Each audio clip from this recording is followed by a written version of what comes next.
Nagulat naman ang mga gwardya at warden sa binabalak na pag-atake ni Cho Juyang sa kanyang ama habang inaalala.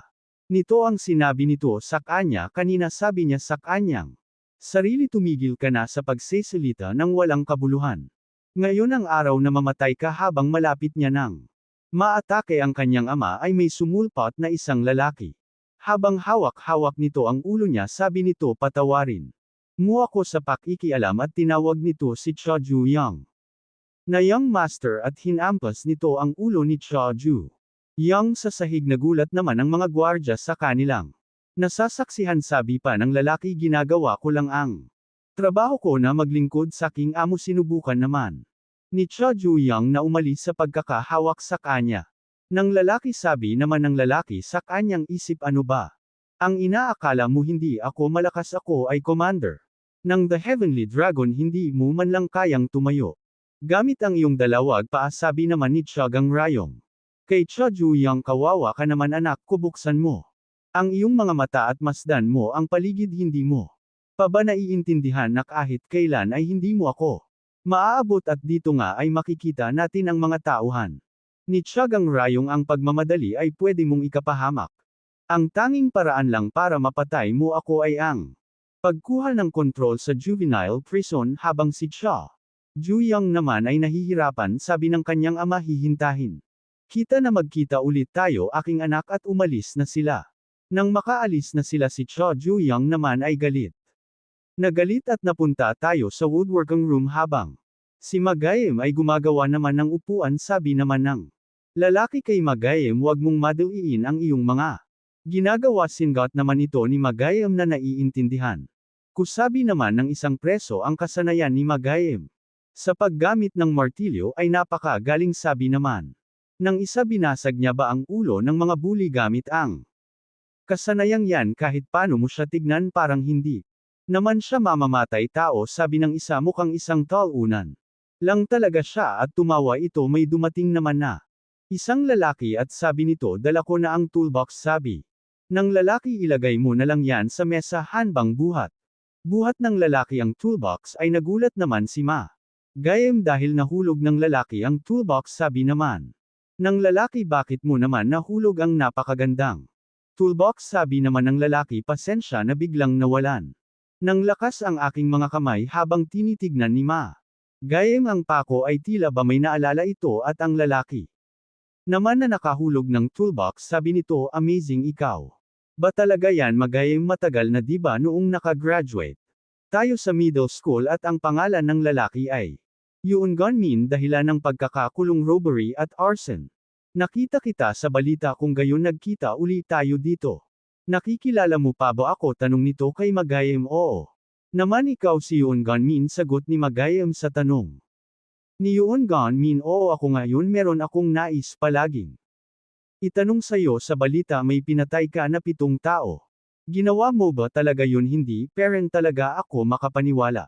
Imagine, si Magayem may ginawang ganyang bagay. Sabi naman ni Magayem, ano ba ang ibig mong sabihin? Wala namang special na kahulugan ang sinasabi ko, isa kang presidente noon nang nag-aaral pa tayo. Nagsalita naman ang nagbabantay, tama na ang pakikipagkwentuhan, bumalik ka na kung saan ka dapat, umalis naman agad si Yoon Gunmin. Sabi nito, magkita uli tayo Gayemi. Habang sa mesa naman kung saan nakalagay ang mga gamit ay nagulat naman si Magayem dahil dumudugo na ang kanyang kamay dahil sa paghawak niya dito ng malakas ng kinagabihan. Naman sa juvenile prison ay nag-uusap ang mga bilanggo at tahimik lang si Cho Juyang, at inaalala nito ang sinasabi ng kanyang ama sa kanya. Sabi niya sa kanyang isip, ang tanging paraan lang para patayin ang lalaking yun na tinatawag na isang ama, at sabi pa nito, saan kaya ako magsisimula? Habang sabi naman ng kasama niya, sa selda, nagutom na ako, mamatay na ako. Bakit naman? Kasi puro gulay lang ang pinapakain satin. Sabi naman ng isa, kailangan ba nating i-report bilang human right violation? Sabi naman ng isa, kalimutan nyo na yan, gusto kulang naman ay isang piraso ng pizza at mamamatay akong masaya. Nakalimutan mo na ba na nasa bilangguan tayo? Kaya nga isa yung kahilingan. Sabi nila, tumahimik kayo. Nandyan na ang gwardya. Lumapit naman si Cho Juyang sa gwardya at tinanong naman ng gwardya, Kung may problema ba sabi naman ng kasama ni Choju. Yang sa Zelda Juyang bakit ka naman nakikipag-usap? Sa gwardya sabi naman ni Choju Yang wala naman problema at tinanong naman nito ang gwardya kung nagdi-deliver ba ito ng pizza sabi naman ng gwardya. Nakakalimutan mo na ba na nasa bilangguan ka lumabas? Kadito ngayon din sabi naman ng preso baliw ito pala. Ay kumakain ng pizza nakakabaliw talaga napakasarap. Nito sabi naman ng isa gaano katagal na ba nung nakakain? Ako ng pagkain na mula sa labas napakasarap nito parang. May iyak na ako at nagpasalamat naman ang mga preso. Kay Choju Yang hindi naman makapaniwala si Choju Yang dahil ang mga gwardya at ang warden ay nasa ilalim ng kontrol ng kanyang ama binibigyan nila ako. Bilang anak niya at sabi pa niya kailangan kong subukan. Kung hanggang saan ang pwede kong gawin dito sa juvenile prison habang nagtataka naman ang mga kasama niya kung ano ba ang tunay na katauhan niya hindi ba kaya anak siya ng congressman at sabi ni Choju Yang sa kanyang sarili para sa paghihiganti gagawin ko ang kahit ano. Kahit na anak niya ako at tinanong ng isa kung nasaan. Si Magayem hindi ka ba kakain ng pizza tirahan? Nalang natin siya parang ang weird niya ngayon parang. Wala siya sa kanyang sarili may nangyari ba kanina napunta. Tayo sa woodworking at makikita natin na magkatabi. Si Magayem at si Choju Yang habang nag-aayos sila. Ay nagulat sila dahil sabi ni Yoon Gonmin ang kamay. Kung nadulas na tila ba sinasadya niya talagang tamaan. Si Magayem habang nakatalikod ito at nahulog na nga. Ang mga pako kay Magayem nagulat naman ito at tila. Ba naiinis sabi naman ni Yoon Gonmin pasensya na. Ang kamay ko kasi Ahmad Ulash sabi naman ni Magayem. Yoon Gonmin ano ba ang gusto mong gawin at may nagsalita. Ano siya si Magayem ang layo niya naman sa iyong mga. Sinabi tinitignan kanya at sabi pa nito ang isang. Mamatay tao ay mapapasa ilalim ko yun ang gusto kong. Mangyari kung ganun ang lahat ng yun ay kasinugalingan. Habang si Yoon Gonmin naman ang salita ganun ang. Lahat ng yun pa ay kasinungalingan Gayemi mula pa ng. Pagkabata natin sigurado ako na mayroon kang mga masasayang. Mga alala kung papaano mo ako inalagaan na kalimutan. Muna ba ang lahat kung gayon ito ay magpapabalik sa atin? Mga alala at bigla nitong hinwakan ang ulo ni Magayem. At nilapit sa pako nagulat naman si Magayem at na. Alala nito kung ano ang mga nangyari sa kanya noon kung. Papaano siya pinag-try pa ni Yoon Gonmin kung saan. Nilagay siya sa isang box at nilock kung saan pinagpapako. Ni Yoon Gonmin ang box nang walang tigil kung nasaan. Si Magayem at makikita natin na nanginginig ang paa. Ni Magayem habang hawak pera ni Yoon Gonmin ang. Ulo niya hindi niya pa ito binibitawan sabi na mabnang. Isa ang bastardo bang ito ay nanginginig mukhang takot na takot siya hindi ako makapaniwala ang lalaking ito ay pumatay ng tao habang nilapit ni Yoon Gonmin ang kamay niya kay Magayem kung saan marami itong hawak-hawak na pako at bigla naman itong hinawakan ni Magayem dahil dito nalaglag ang pakong hawak-hawak ni Magayem nagulat naman ang mga kasama ni Yoon Gonmin sa ginawa ni Magayem at pati si Choju Yang ay nagulat rin sabi ni Magayem gusto mo bang makita kung paano ako pumatay ng tao. Sa gusali kung nasaan sila sabi ni Magayem kay Yoon Gonmin gusto mo bang turuan kita tuturon kita kung paano pumatay nagulat naman si Yoon Gonmin bago pa man magkaroon ng labanan ay sabi ng nagbabantay hoy. Kayong dalawa ang oras ng papahinga ay tapos pumunta na kayo kung saan dapat kayo ipagpatuloy na ninyo. Ang mga trabaho nyo sabi naman ni Yoon Gonmin wag mo akong hahawakan habang umaalis na sila sabi ng lalaki. Nakakasabik yun si Yoon Gonmin naman ay tumingin sa kanyang likod kung nasaan si Magayem na tila ba tinangin niya. Dito ay napakababa at sabi pa nito isa parent siyang. Walang kwenta at napunta tayo kung saan sinasabi ng lalaki Jesus versus Buddha sino ba sa tingin niyo ang mananalo? Sabi naman ng isa syempre si Jesus wala ka talagang. Alam sa kahit ano syempre si Buddha ang mananalo sabi. Nang isa ang isa naman sinabi nito di ba si Jesus ang bomb ibigay ng choco pie sa atin sabi naman ng isang ngunit. Si Buddha ang bomb ibigay ng burger sa atin at tila ba. Nagkaroon ng labanan ng magkabilang panig patungkol sa relihiyon at sabi naman ng malaking lalaki Tara. Gumawa tayo ng religious activities habang si tahimik. Naman si Magayem at Choju Yang nagpaalat si Cha. Juyang kay Magayem kung hindi mo ako pinigilan madidagdagan.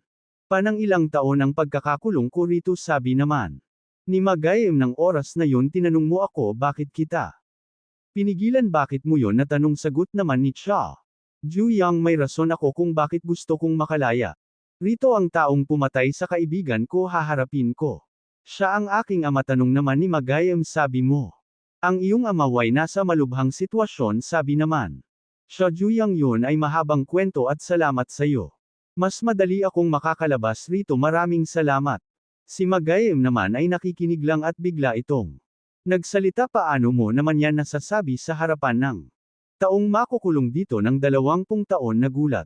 Naman si Cha Juyang sa sinabi ni Magayem at sinabi. Nito ngunit babayaran kita sa pagkakautang ko sa iyo.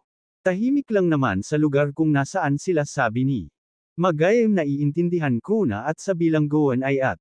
Sabi ng nagbabantay ito ang susi Magayem pasensya.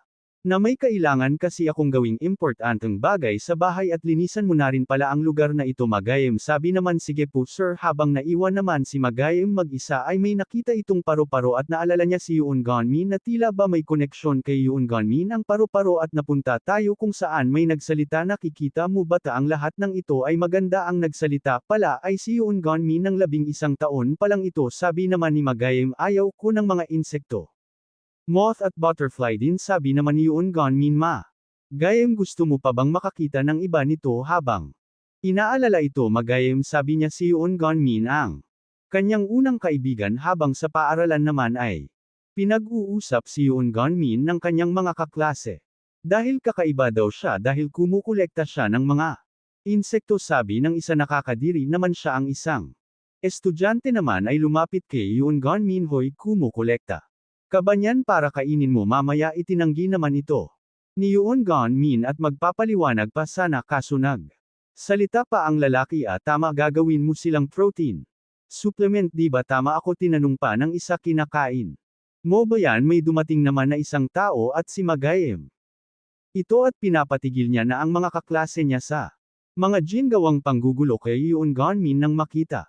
Ito ng mga estudyante ay gulat sila dahil si Magayem ang class president at tinanong naman ng isa bibigyan niya ba tayo ng penalty points humingi naman sila ng tawad kay Magayem at sabi ng isa Tara kumain na lang. Tayo tinanong naman ni Magayem kung ayos lang si Yoon Gunmin at sinabi nito ayos lang siya at nagpasalamat. Naman ito at sabi pa nito tama naaalala mo pa ba na? Sabi mo pupunta ka sa bahay namin tinawag naman si Magayem ng mga estudyante at sabi nito lalaro sila.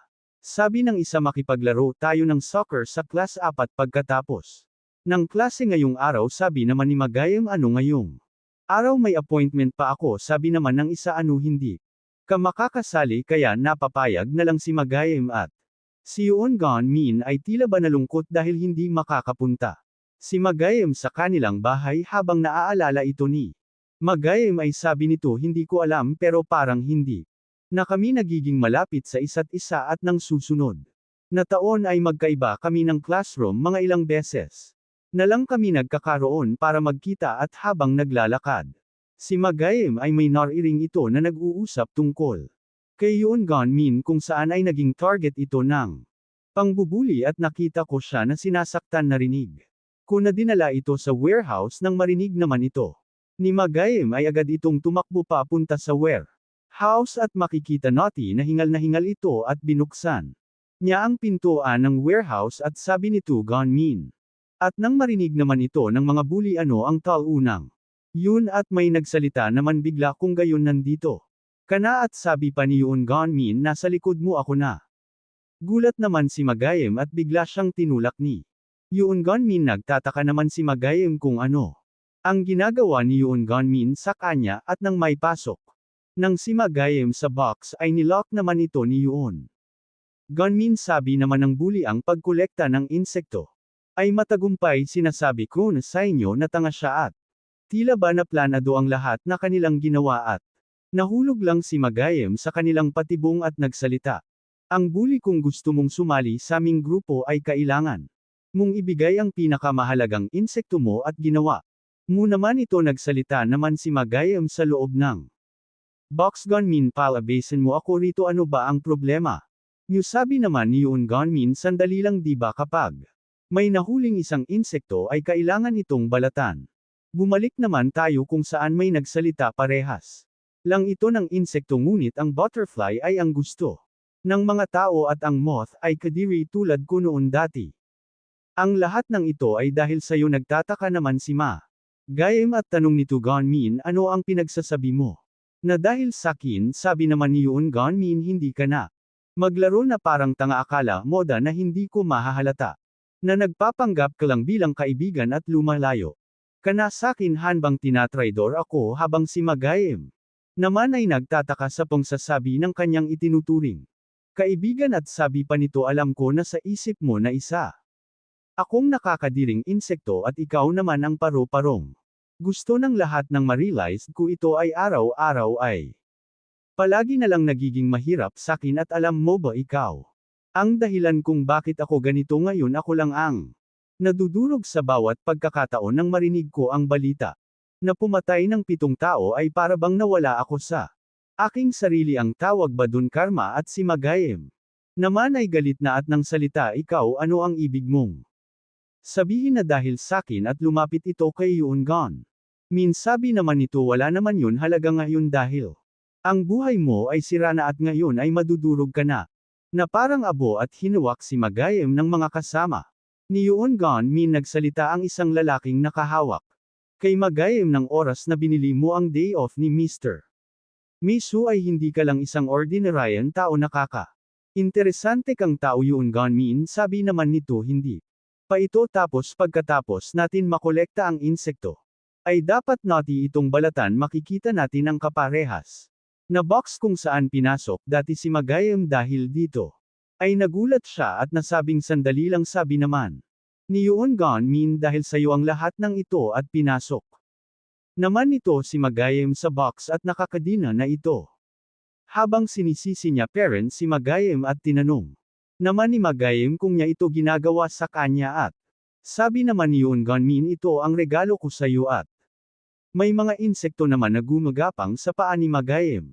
Di ba yan ang mga kaibigan mong mga insekto, sabi ni Gunmin habang nasa loob parents si Ma Gaim ng box ay sabi ni Yoon Gunmin, ano, nagustuhan mo ba? Nagtataka naman si Yoon Gunmin kung bakit hindi na nagsasalita si Ma Gaim. Natatakot ka ba sa mga insekto? Hindi naman makasagot si Ma Gaim dahil may mga insekto nang gumagapang sa kanya katawan. Natatawa naman ang dalawang lalaki at napapahanga kung paano natitiis ni Ma Gaim ng matagal at hindi sumisigaw. Sabi naman ng isa, Yoon Gunmin, nagkakaro on ka ba ng konsensya? Siya ay isang mamamatay tao, sabi naman ni Yoon Gunmin, ano mamamatay tao? Anong walang kwentang bagay yan, baliw ka talaga, sabi ng lalaki. At sabi ni Yoon Gunmin, hindi pa tapos ang lahat, nagsisimula pa lang tayo. Simula ngayon ay papasigawin ko siya hanggang sa mawalan na siya ng boses. At may bigla naman dumating at sabi nito, ano ang gagawin mo? Ito pala ay si Cha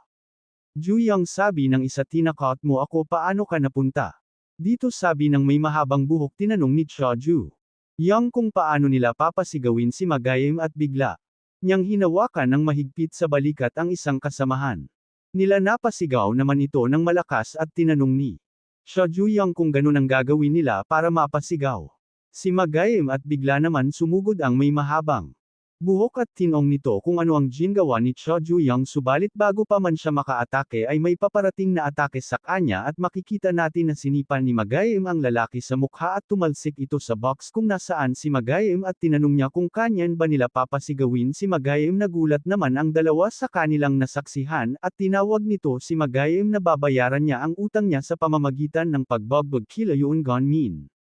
Napunta tayo kung saan may nagtatanong kung nasaan si Ma Gaim, at sabi ng isa ay hindi ko pa siya nakikita. Simula pa kanina, sinagot naman ito ng isa. Tinawag siya ng supervisor sa woodworking room at humingi ng tulong para lumanas. Sabi ng isa, ng ganitong oras tumayon man si Cha Ju-young at tinawag nito ang gwardya. Sabi naman ng gwardya, ikaw na naman. At sabi ng isa, mukhang mag-o-order na naman siya ng pizza. At sabi ng isa, hindi manok naman ngayon. At nang sinabi ni Cha Ju-young na buksan ang pinto, ang mga kasama niya naman ay nawala. Ang paglalaway sa mga iniisip nilang pagkain at nabigla rin sila at sabi ng gwardya, anong sinabi mo na balik?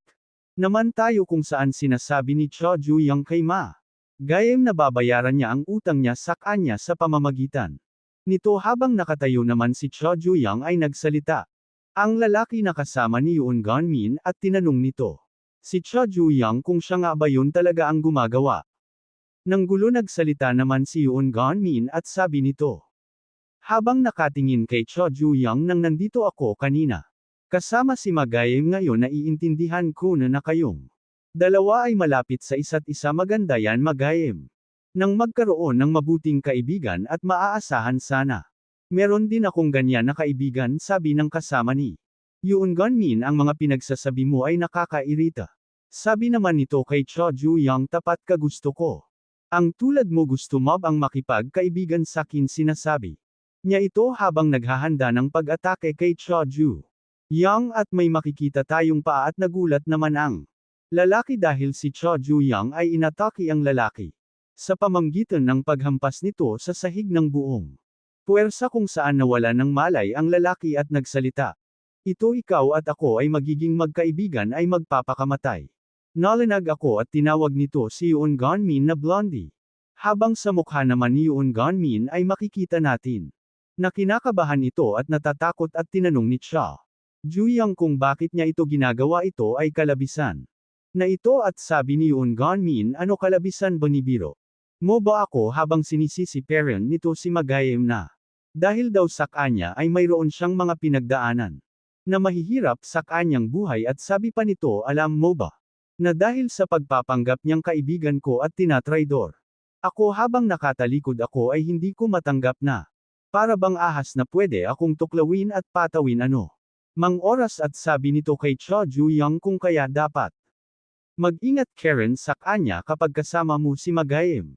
At makikita natin na tumayo na ang lalaki at hinawakan nito at si Cho Ju-young habang sinasabi nito, akala mo ba na ganun mo lang ako kadali mapapatamba ang lahat nang ito ay para dito? At habang si Cho Ju-young naman ay nagpupumumiglas at sabi ni Yoon Gun-min, ganyan nga sirain mo na siya. At tinanong naman ng lalaki si Cho Ju-young kung gusto niya ba daw makipagkaibigan sa kanya habang sa isip naman Cho Ju-young ang grave na ito ay hindi biro, hindi ako dito basta-bastang makakatakas rito. At binalak ni Cho Ju-young na baliin ang daliri ng lalaki para makatakas siya, ngunit si Yoon Gun-min ay may tinusok sa kanyang tagiliran at sinabi nito, anong akala mo tatayo lang ako at walang gagawin, sabi ng lalaki habang tumatawa. Gun-min, isa ka talagang bastardo at magaling na kaibigan. At si Cho Ju-young naman ay makikita natin na nasaktan ito sa ginawa ni Yoon Gun-min at sa kanyang isip ay hindi siya makihinga dahil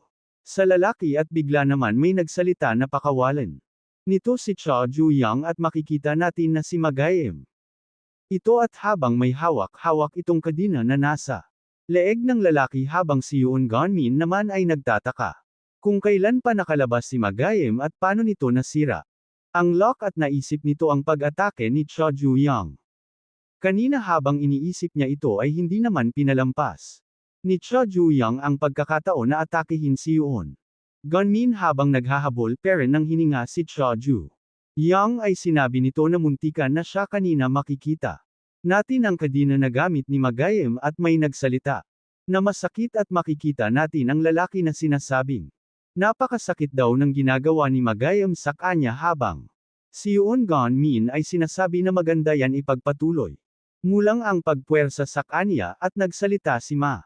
Gayo, sinabi ko na sayo na kung gagamit ka ng puwersa ang leeg mo ay mababali. At makikita natin na ang paa ni Magayem ay nasa ulo ng lalaki habang hawak-hawak niya amang kadina at tila ba unti-unti nang nawawalan ng malay ang lalaki. At may makikita tayo na may umaagos na dugo sa kaden ang ginamit ni Magayem at sabi ni Magayem, huwag ka nang magpumiglas kung ayaw mong mamatay. At tuluyan nang nawalan ng malay ang lalaki at bumagsak sa sahig. Si Magayem naman ay nakahinga na si Magayem.